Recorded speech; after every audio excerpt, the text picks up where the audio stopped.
Telugu digital media network లో political కేటగిరీలో number 1 కేవలం 72 గంటల్లో 1,50,00,000 వ్యూస్ పైగా పాపులర్ టీవీ నెట్వర్క్. అమ్మా మీ పేరు? నా పేరు భానుమతి అండి. భానుమతి ఏం చేస్తుంటారమ్మా? నేను హౌస్ వైఫ్ నండి. House wife. మాకు ఇన్నాళ్ళు ఇల్లు లేదండి. మేము చాలా కష్టాలు పడ్డాం ఇంటి కోసం.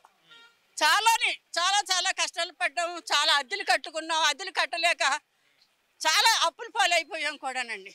ఈ రోజు జగన్ అన్న వచ్చి మాకు ఇంత అవకాశం ఇచ్చాడు, ఉండడానికి నీడిచ్చాడు. మాకు అది చాలు, ఉండడానికి నీడిచ్చాడు మాకు.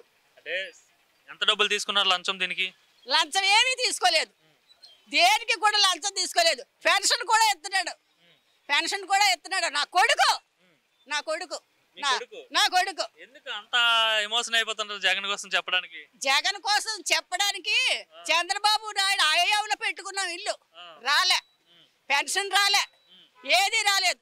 నా కొడుకు వచ్చిన తర్వాతే వచ్చింది. మరి జగన్ ని సైకో అంటున్నారు. ఆడే సైకో కాబట్టి అలా మాట్లాడుతున్నాడు. సైకోగాడు కాబట్టి అలా మాట్లాడుతున్నాడు. అంటే సెంటు స్థలం ఇస్తున్నారు. ఈ సెంటు స్థలం ఎందుకు సరిపోతుంది? బాత్రూమ్ కి సరిపోదు, సమాధికి మనం చనిపోయిన తర్వాత సమాధి కట్టుకోవడానికి సరిపోతుంది అని చంద్రబాబు అంటున్నాడు కదా. మరి అసలు ఉండడానికే నీడ లేనప్పుడు ఇన్నేసి వేలు అద్దెలు కట్టుకునేటప్పుడు ఇదే కదా. మరి దేవుని బిడ్డ కాబట్టి ఆలోచన చేసి ఇచ్చాడు. మేము దేవుని బిడ్డలో, ఆయన దేవుని బిడ్డ కాబట్టి ఇచ్చాడు. జగన్ గెలుస్తాడా? గెలుస్తాడు, తప్పకుండా గెలుస్తాడు. ఆయనే వస్తాడు. రాజమండ్రిలో ఎవరు వస్తారు? భరత్ వస్తాడా, వాసు వస్తాడా? భరతే. ఆయన ఎక్కడికి రావడంట కదా. సమస్యలు, ప్రజల సమస్యలు విండు, ప్రజల్లో తిరగడని చెప్తున్నారు. ఆయన సొంత డబ్బులు అంటే రోడ్లు వేయించాడు, తెలుసా సంగతి? భరత్. మరి ఇప్పుడు అక్కడ ఉన్నాయంటే షెల్టర్ హోటల్ దగ్గర అన్ని కూడా ఆయన చేయించినయే. అంతకుముందు ఇదంతా మురళీమోహన్ వీళ్ళు చేయించాడు, భరత్ ఏం చేయలేదని చెప్తున్నారు. ఏమీ లేదు, భర్త చేయించాడు. అసలు డబ్బులు వసూలు చేస్తున్నాడు బాగా అని చెప్తున్నారు. ఏమి లేదండి, అలాంటి డబ్బులు గట్ట ఏం వసూలు ఏమి లేదండి. ఎక్కడ ఏ మోసం లేదండి. ఎక్కడ కూడా హాస్పిటల్స్ లో కానీ ఎక్కడ కూడా ఇప్పుడు మనం ఏదన్నా సర్టిఫికేట్ తెచ్చుకోవాలన్నా అప్పుడు లంచాలు తీసుకుని ఇచ్చేవారు. ఇప్పుడు ఆ లంచాలు కూడా ఏమి లేవు. గెలుస్తాడు భరత్. మరి గెలుస్తాడు. పైన జగన్ గ్యారెంటీగా. అంటే చంద్రబాబు, పవన్ కళ్యాణ్ వీళ్ళంతా కలిసి వచ్చేస్తున్నారు కదా, మరి జగన్ ఓడిపోతారు అంటున్నారు. అలా ఎంత మంది వచ్చినా ఒక్కడే చాలు.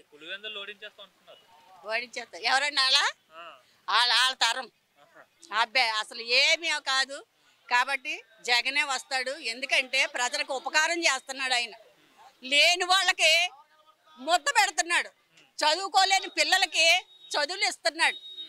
మరి అప్పుడు చదువులు ఉన్నాయా? ఫీజులు కట్టలేక, చదివించలేక పనుల్లో పెట్టేసుకునే వాళ్ళం. పిల్లల్ని పనుల్లో పెట్టుకేసుకునే వాళ్ళం. చదువులు లేవు. నా కొడుకు కూడా గవర్నమెంట్ జాబ్ ఏది లేదు, ఆడు కూడా ప్రైవేట్ జాబ్. సొంత ఇల్లు లేదు, ఇంతవరకు కూడా మాకు సొంత ఇల్లు లేదు.